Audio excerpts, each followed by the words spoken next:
얼마 전에 학부 동기 목사님을 만나서 식사를 하게 되었는데요. 이 목사님이 저보다 9살 많은 분입니다. 신학교가 조금 특별해서 그런지 몰라도 제가 20살 입학했을 때 저보다 이렇게 연배가 많으신 분들이 한 반 정도 입학하셔서 함께 공부했습니다. 이런저런 이야기를 하다가 문득 대학 시절을 회상하면서 이분이 이렇게 말합니다. 난 그때 너희들이 정말 부러웠어. 너희들은 벽이 없더라. 이렇게 말하는 거예요. 너희들은 벽이 없다라는 이 말이 어떤 의미인지 혹시 짐작하시겠습니까? 이분은 군대에서 바다 훈련 중에서 이 배가 침몰해서 함께 훈련받던 모든 병사들은 죽었고 혼자 살아남았습니다. 그래서 병원에 옮겨져서 치료받는 과정 중에 군 장교로 있던 형수님을 만나서 예수님을 처음 영접하고 믿기 시작합니다. 형수님의 권유로 제대 후에 신학도 오게 되었는데 문제는 신학의 길이 만만하지 않고 시원하지 않았다는 데 문제가 있었습니다.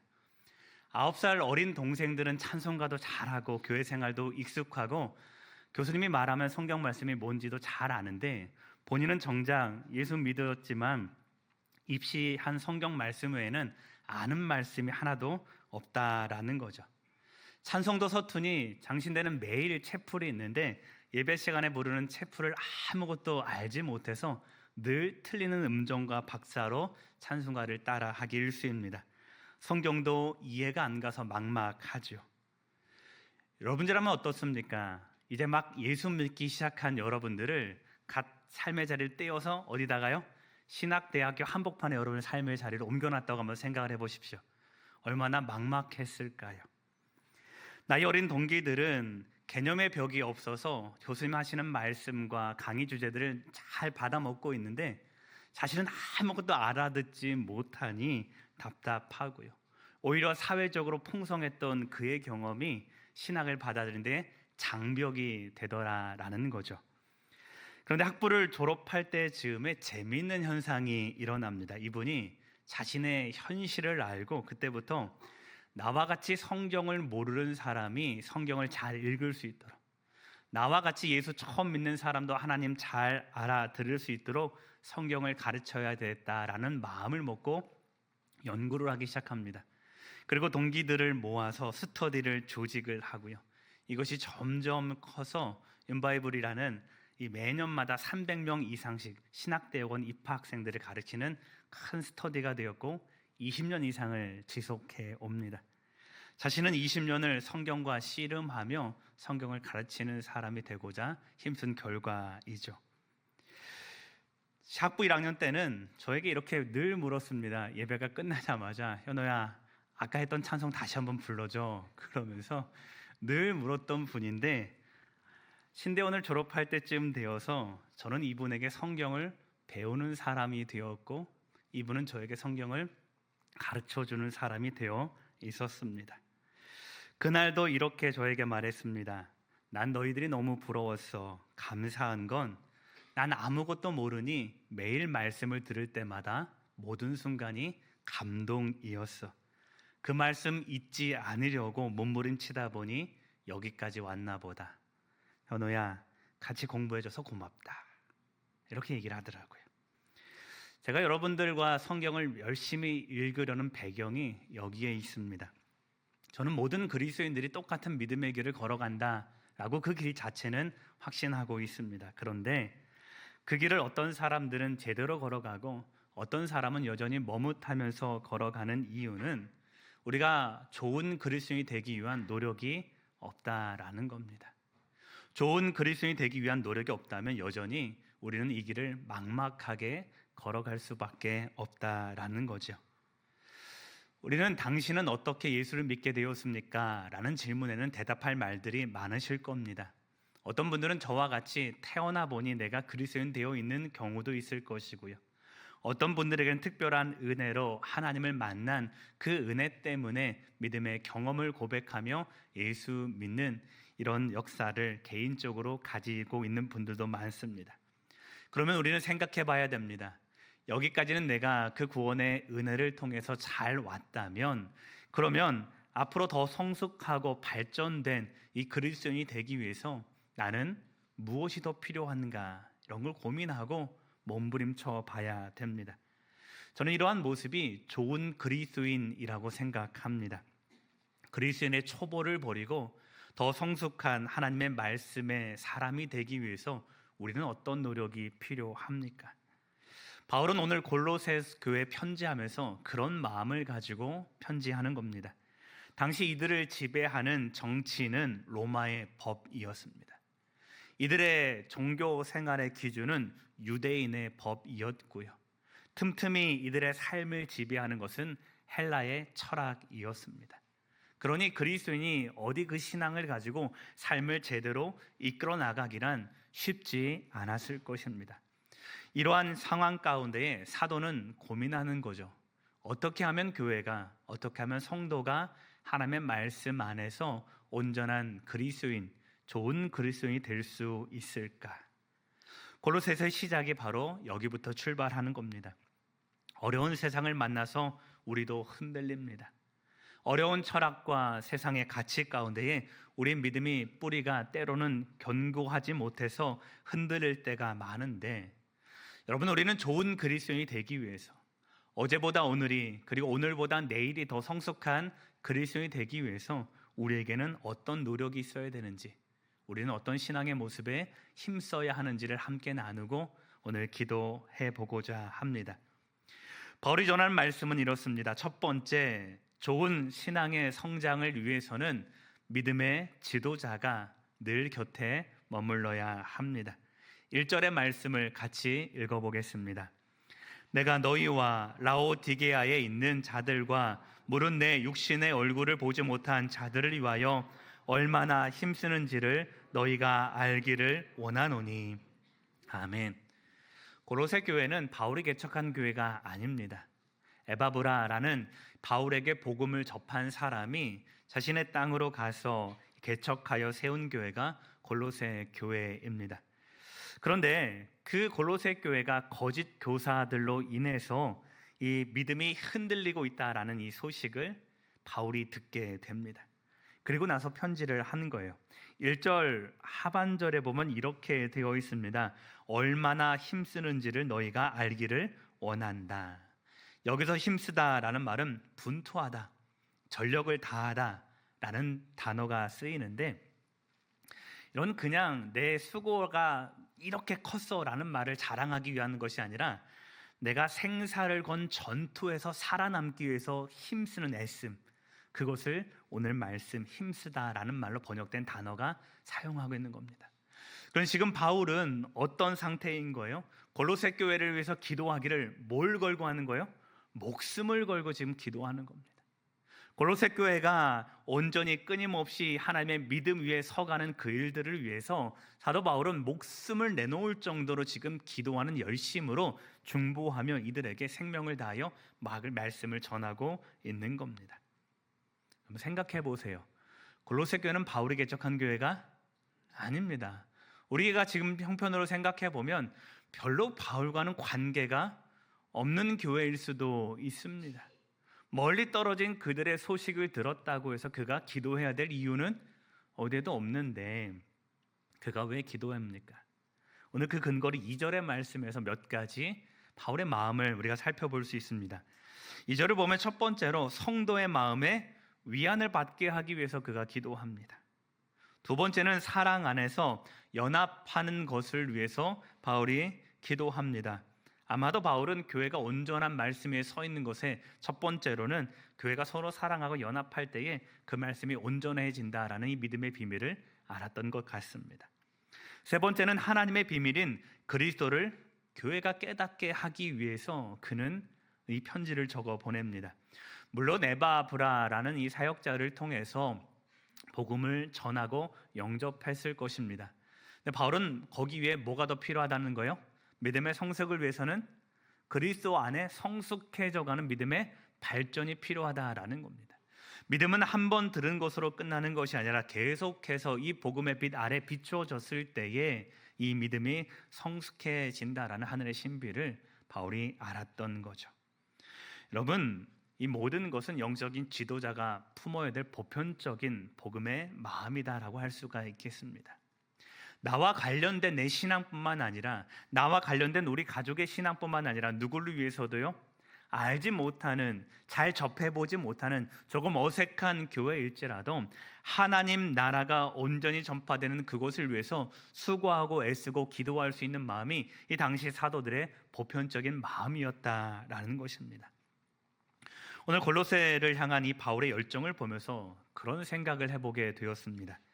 지도자가 바로 서야 되겠구나. 교회 위로와 성도의 연합을 위해서 품고 기도할 수 있는 영적인 지도자가 되어야 되겠구나라는 마음을 스스로 한번 생각해 보게 되었습니다. 학교에서 제가 예배 설교학 수업을 듣고 있는데요, 강의를 진행하시는 교수님이 이 목회자의 태도의 말씀을 해주면서 영화 한 편을 소개해 주셨습니다. 여러분 혹시 1917이라는 영화 보신 분 계십니까? 네, 저런 포스터에 있는 영화입니다. 1차 세계대전이 한창 진행 중이었던 1917년을 배경으로 하는 영화인데요, 독일군에 의해서 모든 영국군의 통신망이 다 파괴가 되었습니다. 자, 그런데 영국군 병사였던 스코필드와 블레이크라는 이 두 사람에게 미션이 하나 주어지는데요, 지금 영국군은 독일군이 후퇴하는 척하며 파놓은 함정으로 총 공격을 해 나가는 겁니다. 이 거짓된 정보를 밝히고 영국군 사령관에게 빨리 거기서 나오라는 이 명령서를 지금 이 두 사람이 품고 달려가야 되는데, 이 둘 중에 한 명의 친형이 그 영국군, 함정에 빠진 영국군 안에 있는 거예요. 그러니까 동생은 형을 살리기 위해서 이 명단 전달서를 꼭 수행해야 되는 거죠. 이 길에 너무 많은 어려움이 있습니다. 그런데 이들은 달리는 것을 멈추지 않습니다. 영화를 보면 재미있는 것은요, 이 명령서를 받은 직후부터 영화 끝날 때까지 이들은 계속 달립니다. 무진장 달려요. 여러분들 왜 이렇게 달릴까요? 왜 달린 것을 멈추지 않을까요? 거기에 누가 있기 때문에? 형이 있기 때문에. 자신들이 그곳까지 달려가지 않으면 1600명의 이 믿음의 동료들이 다 죽어나가는 것을 알기 때문에 이들은 달리는 것을 멈추지 않고 끝까지 달려갑니다. 이 짧은 영화의 소개를 마친 뒤에 이 교수님이 목사님들 모여 있는데 이렇게 도전합니다. 제가 잠시 읽어드리겠습니다. 목사님들, 목회가 뭘까요? 설교자로 살아간다는 게 무엇입니까? 아마도 우리의 달려갈 길은 이 두 사람의 다름질과 맞물려 있는 것 같습니다. 여러분들이 멈추면 말씀을 듣지 못하는 한 영혼이 죽게 될 것입니다. 목사님들, 멈추지 마십시오. 저는 이 도전이 성도님들을 향한 저의 목회적 태도라고 받아들였습니다. 그래서 저도 이 사명 가운데에 끊임없이 도전하고 달려가는 기도를 하게 됩니다. 성도들을 위해서 끊임없이 기도하겠습니다. 거짓 교사들에게 속지 않기 위해서 정확한 말씀을 여러분들에게 선포하겠습니다. 교회가 서로 연합하고 사랑하는 이 일에 제가 먼저 힘쓰겠습니다. 자, 저는 이렇게 다짐을 하면 여러분들은 뭘 하시면 될까요? 아멘 하시면 될까요? 여러분들은 저를 위해서 기도해 주시면 됩니다. 우리 목사님들을 위해서 기도해 주십시오. 목회자가 이 일에 지치지 않도록, 게으르지 않도록 이 사명의 날마다 깨어있어 하나님께 부르짖을 수 있도록 여러분 기도해 주시면 됩니다. 여러분들의 이 기도의 수고가 목회자들을 깨어있게 할 것이고 여러분들의 영혼을 안전하게 지켜가는 믿음의 길이 될 것입니다. 그런데 거기서 멈추셔서는 안 됩니다. 여러분들 서로가 서로를 위한 영적인 지도자가 되어 주시기를 부탁드립니다. 성도 간의 영적인 돌봄과 위로가 우리 믿음의 공동체를 온전히 세워나가는 척도가 될 것입니다. 내가 다른 사람의 말씀의 스승이 되고 내가 다른 이의 기도의 지도자가 될 때 우리 교회는 온전한 믿음 위에 서갈 수 있는 것입니다. 히브리서 10장은 이렇게 고백합니다. 우리 화면을 보면서 히브리서 10장 24절에서 25절 말씀 같이 읽어보겠습니다. 서로 돌아보아 사랑과 선행을 격려하며 모이기를 패하는 어떤 사람들의 습관과 같이 하지 말고 오직 권하여 그날이 가까움을 볼수록 더욱 그리하자. 아멘. 주님이 가까우시는 그날이 더욱 가까울수록 서로 권면하고 서로 말씀을 세우고 서로 하나 되기를 힘써 기도하는 우리 복된 성도의 삶 되시기를 소망합니다. 여러분들 이러한 믿음의 토대 위에 온전히 세워질 때에, 여러분들이 한 사람이 영적인 지도자가 될 때에 우리 교회는 하나님이 원하시는 믿음의 교회가 될 줄 믿습니다. 두 번째, 좋은 그리스도인이 되기 위하여 우리는 내가 받은 믿음에 대한 확신이 필요합니다. 4절 말씀을 같이 읽겠습니다. 내가 이것을 말함은 아무도 교묘한 말로 너희를 속이지 못하게 하려 함이니. 아멘. 바울은 교회를 훼손하고 있는 이 정체를 거짓 교사들이라는 말로 칭하고 있습니다. 지금 골로새 교회 안에는 거짓 교사들이 많이 들어왔다라는 거예요. 그리고 그들이 하는 말이 어떻다라는 거예요? 교묘하다라는 말로 표현하고 있습니다. 여기서 교묘하다라는 말 헬라 원뜻을 살펴보면 이런 뜻이에요. 설득하다. 그러니까 어떤 말이 되냐면, 우리가 온전한 믿음 가운데 서 있는데 이 믿음을 훼손하기 위해서 우리를 뭐 한다라는 거예요? 설득하는 그 어떠한 말이 다 거짓 교사들의 가르침이 되고 있다라는 것이죠. 인간의 유창한 말, 인간의 좋은 언변일지라도 그것이 우리가 서 있는 믿음 위에서 우리를 흔든다면 그것은 거짓 교사라고 여러분 온전히 생각해 나가셨으면 좋겠습니다. 이 일이 당시에만 있던 것은 아닙니다. 요즘에도 우리 주변에 교묘한 말이 참 많습니다.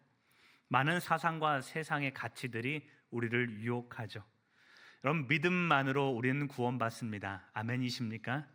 내 믿음이 모자르다고 하는 세력들이 많습니다. 믿음이 다가 아니라 행위가 필요하다라는 행위 구원론이 얼마나 많은지 모릅니다.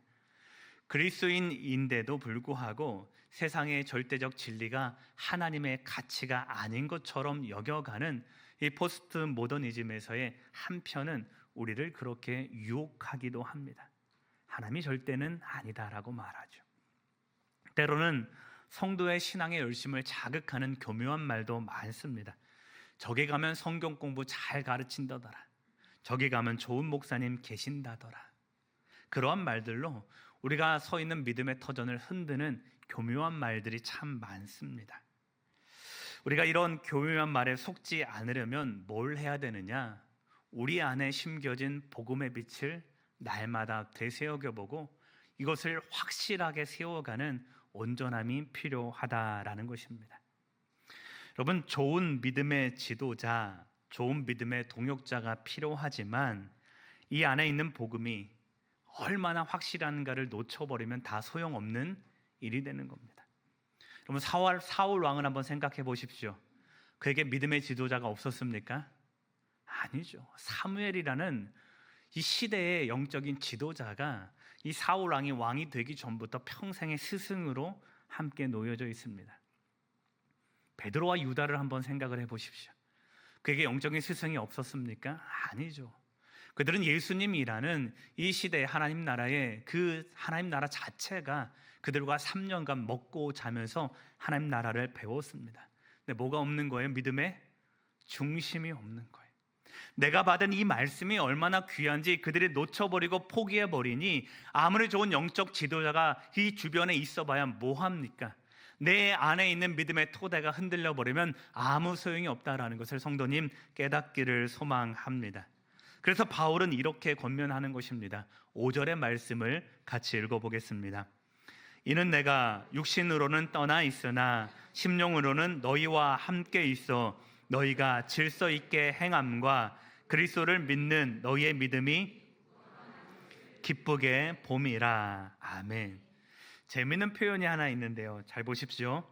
내가 지금 너희와 함께 하지는 못하지만 너희가 질서 있게 행하는 것과 그리스도를 믿는 너희의 믿음이 굳건한 것을 기쁘게 바라본다라는 겁니다. 누가 바라보는 거예요? 사도가 바라보는 거예요. 이상하지 않으세요? 지금 교회는 흔들리고 있어요. 세상 철학과 유대의 종교 질서 때문에 교회는 마구 흔들리면서 이 에바브라가 전한 복음, 바울이 편지한 이 복음 위에서 막 흔들리고 있는데, 교회가 든든히 서가는 것을, 믿음에 서 있는 것을, 굳건히 서 있는 것을 기쁨으로 바라보는 한 사람은 있다라는 거예요. 누가 바라본다는 거예요? 사도 바울이 바라본다는 거예요. 교회는 내 믿음의 가치가 얼마나 소중한지 몰라서 그거를 잃어버리고 막 흔들려 가는데, 교회는 내 안에 전해진 이 에바브라를 통한 이 복음이 얼마나 위대한 것인지 몰라서 교회는 휘청휘청 거리는데, 그 안에 전해진 복음의 위대함을 지금 누가 바라보고 있다는 거예요? 사도가 바라보고 있다라는 거예요. 이상하지 않으세요? 무슨 일입니까? 내 안에 심겨진 믿음의 확신이 없으니 여기에 흔들리고 저기에 흔들리지만 여전히 너희 안에 심겨진 믿음을 바라보니 그것은 우리 모두가 기뻐할 만한 믿음이다 라는 것입니다. 사랑하는 성도님들, 여러분 안에 심겨진 믿음, 여러분에게 전해진 이 복음의 빛을 바라볼 수 있는 영적인 눈이 띄어지기를 소망합니다. 성령 하나님이 우리에게 주신 믿음은 결코 연약하지 않습니다. 매일 선포되는 하나님의 말씀은 교묘한 말로 소멸되는 것이 아닙니다.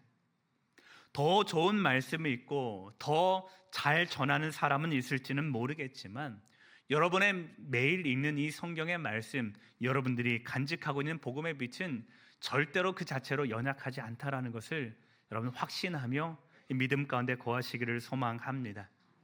그런데도 우리는 흔들립니다. 왜 흔들릴까요? 믿음의 주인이 내가 되어서 그렇습니다. 믿음의 주인이 내가 되니 내가 흔들리면 내 안에 심겨진 믿음도 흔들릴 것 같이 우리는 그렇게 속는 겁니다. 우리는 잘 알잖아요. 내 믿음이 얼마나 연약한지. 우리는 늘 고백합니다. 나는 믿음이 없습니다. 그럼 속고 있는 거예요. 믿음이 연약한 것이 아니라 뭐가 연약한 거예요? 내 의지가 연약한 겁니다.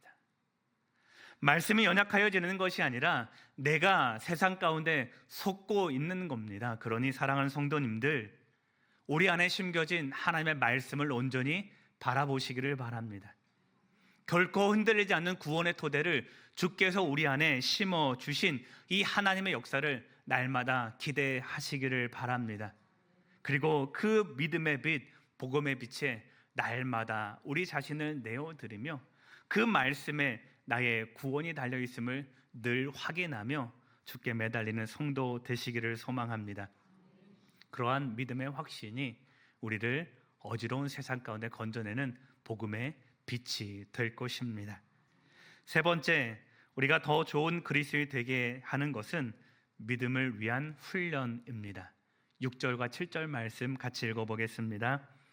그러므로 너희가 그리스도 예수를 주로 받았으니 그 안에서 행하되 그 안에 뿌리를 박으며 세움을 받아 교훈을 받은 대로 믿음에 굳게 서서 감사함을 넘치게 하라. 아멘. 그리스도인이다라고 칭함받는 사람은 예수님을 구주로 고백하는 사람입니다. 그리스도라 칭함을 받는 사람들은 우리 안에 새겨진 하나님의 말씀을 따라 날마다 기준 삼아 살아가는 사람입니다. 그렇게 정체성을 가지고 살아가는 사람이니 우리가 이 믿음의 길을 잘 걸어가기 위해서는 우리 옆에 누가 있으면 되는 겁니까? 예수님 계시면 되는 겁니다. 여러분, 그것을 가지고 예수님과 더불어 살아간다라는 것입니다. 자, 예수님과 더불어 살아가는 삶, 조금 더 구체적으로 표현해 보면 이런 말씀 되지 않을까요? 2025년도 우리 주제인 것 같아요. 말씀이 삶으로, 삶은 예배가 되게 하는 그 삶이 예수님과 동행하는 삶입니다.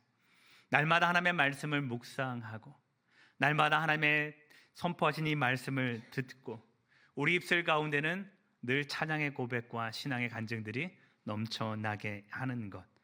여러분, 이렇게 삶의 자리에서 말씀을 연습하고 찬양을 고백하는 것, 이것이 우리 주님과 동행하는 삶일 것입니다. 그러한 삶을 풍성히 살아가시기를 주의 이름으로 축원합니다. 이렇게 말하니까 쉬운 것 같죠?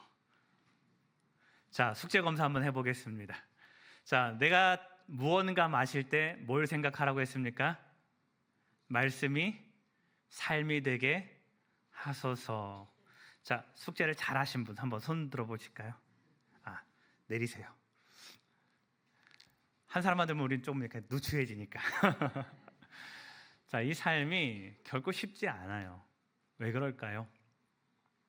당시로 한번 생각을 해보면 이들은 매 순간 예배드리는 단위마다 유대인의 질서가 틈틈이 박혀오는 것이 훨씬 더 많았어요.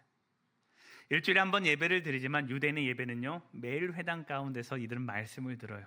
유대교의 선포를 듣는단 말이죠.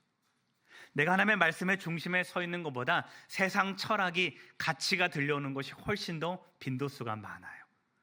그러면 뭐가 더 내 삶을 이끌어갈까요? 하나님의 말씀일까요? 유대의 질서일까요? 유대의 질서예요.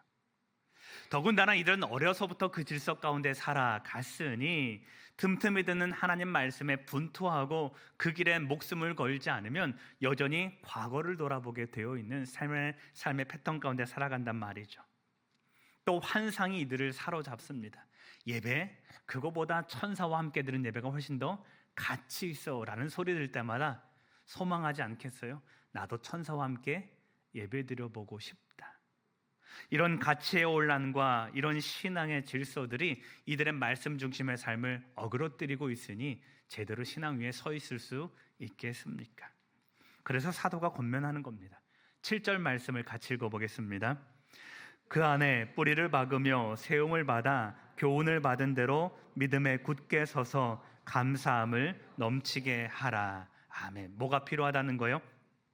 그리스도 안에서 뿌리 내리는 게 필요하다는 겁니다. 그 다음에는요, 세움을 받는 게 필요하다는 거예요. 그 다음에는요, 교훈을 받은 대로 굳게 서는 열심히 우리 가운데 필요하다라는 겁니다. 뭐냐 하면 우리 믿음의 삶은 이만큼 한꺼번에 쑥 하고 자라는 것이 아니라 어떻게 해요? 날마다 조금씩 실천되는 믿음의 일상 가운데 성숙해져 간다라는 거예요. 그런데 말씀을 보면 재밌는 게 또 하나 있습니다. 우리말로 번역하다 보니 어감이 조금 약해졌는데 원문에는 이것이 다 수동태로 되어 있어요. 뿌리를 박는 것도 세움을 박는 것도 믿음 위에 굳게 서는 것도 다 수동태, 조금 격하게 말하면 명령형으로 되어 있다라는 거예요. 그러니까 내가 스스로 강해지는 것도 아니고 내가 스스로 세워지는 것도 아니고 누가 세워 가신다는 거예요? 하나님이 나를 세워 가신다라는 것입니다. 그러면 내가 한 역할은 뭐예요? 세움 받을 수 있도록 나를 하나님께 내어드리면 되는 거예요. 세우시는 분은 하나님이시고 나를 굳건히 하시는 분은 하나님이시니 나는 그 하나님이 세워가시도록 나의 모든 삶의 자리, 나의 모든 예배의 자리, 나의 모든 이 일상들을 누구 앞에요? 하나님 앞에 내어드리면 하나님께서 우리를 굳게 하시고 견고하게 하시고 세워가시는 은혜로 우리를 충만히 채워가신다는 약속의 선언인 것입니다. 사랑하는 성도님들, 우리는 어느 날 갑자기 부지런해질 수 있습니다. 우리는 어느 날 갑자기 하나님의 은혜로 이 안이 충만해질 수 있습니다. 아멘이신가요? 그러나 그것이 일상이 되는 일은 조금 다른 일입니다. 그렇게 충만해진 내 마음이 날마다 나를 지배하고 내가 그 믿음의 뿌리 안에 놓이도록 여러분의 삶을 하나님께 들으시기를 소망합니다. 어느 날 갑자기 이 안에 가득해진 하나님의 은혜와 말씀의 충만함이 여러분을 이끌어 가시도록 더 많이 말씀을 읽고 더 많이 기도하며 더 많은 삶을 예수 그리스도와 동행해 나아가는 성도의 삶 되시기를 소망합니다. 그렇게 할 때에 우리는 이 충만해진 은혜로 삶의 자리까지 이어갈 수 있는 것입니다. 그렇게 살아갈 때에 우리는 온전히 뿌리박게 되고 온전히 세움받게 될 것이며 믿음 가운데 견고히 서는 주의 축복 가운데 살아갈 수 있게 됩니다. 이제 말씀을 마치겠습니다. 사랑하는 성도님들, 좋은 그리스도인 되기를 위해서 힘쓰시길 바랍니다. 믿음의 지도자를 항상 곁에 두십시오. 그리고 서로가 서로를 위해서 기도할 수 있는 영적인 지도자가 되어 주십시오. 하나님이 여러분 가운데 새겨주신 복음의 빛 아래에 날마다 우리의 믿음을 새겨 가십시오. 그리고 마지막으로 하나님이 나를 그렇게 변화시켜 가도록 여러분의 모든 삶의 자리에 말씀과 기도와 찬양으로 훈련해 가십시오. 지금의 시대는 말씀의 이 충만함과 뜨거움보다는요, 오히려 묵묵히 받은 말씀을 조용히 되새겨가는 이 믿음의 훈련이 필요한 시대입니다. 이 믿음의 과정을 온전히 깨닫고 내가 받은 오늘의 말씀이 이 한 주간 나를 지배해 가도록 하나님께 우리의 삶을 내어드리는 복된 성도의 삶 되시기를 주님의 이름으로 축원합니다. 오늘 말씀을 기억하며 함께 기도하겠습니다. 하나님, 흔들리는 세대 속에서도 견고한 믿음의 사람으로 살아가게 하옵소서. 주님 안에서 뿌리를 받고 세움을 받고 믿음에 더욱 굳게 서도록 더 좋은 그리스도인 되어가는 우리 모두가 되게 인도하옵소서. 함께 기도하겠습니다. 사랑하는 주 하나님 아버지, 우리 믿음 가운데에 견고히 서갈 수 있도록 주여 인도하여 주시옵소서.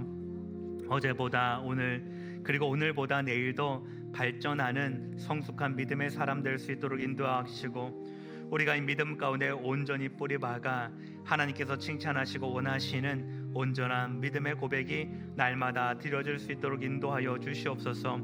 그리하여 더 그리스도인 되기를 위해서 노력하고 힘쓰며 우리가 하나님의 부르심 앞에 충성되이 서가는 온전한 일꾼들 될 수 있도록 주님 인도하여 주시옵소서.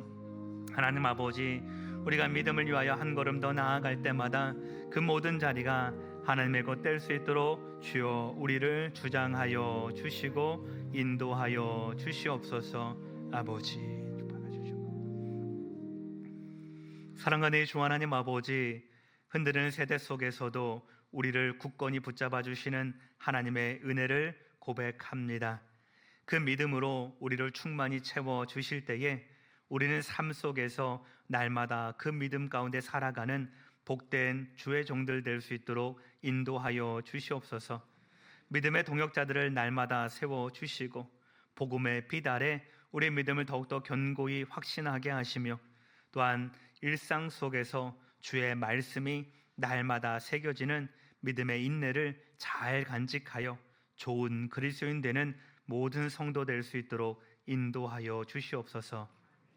감사하며 축복하며 존귀하신 예수님 이름으로 기도드립니다. 아멘.